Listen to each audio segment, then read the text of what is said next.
ধন্যবাদ। প্রিয় দেবীগঞ্জবাসী, আমাদের আসন্ন পবিত্র ঈদুল আজহা উপলক্ষে সবাইকে অগ্রিম ঈদ মোবারক।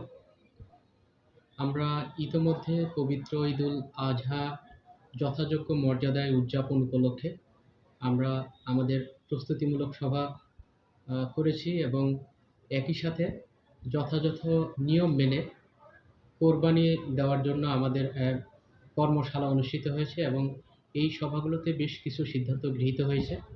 এর মধ্যে আমাদের যথাযথ নিয়ম মেনে আমাদের পশু কোরবানি এবং আমাদের বর্জ্য ব্যবস্থাপনা সংক্রান্ত ইস্যু এসেছে।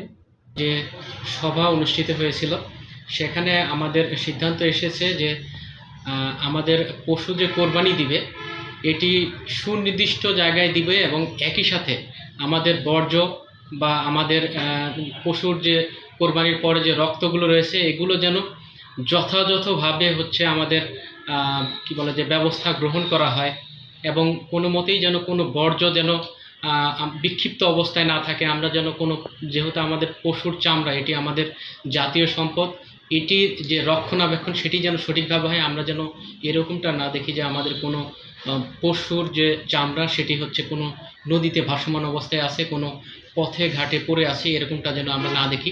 সেই বিষয়ে আমাদের সংশ্লিষ্ট সকলকে নির্দেশনা প্রদান করা হয়েছে।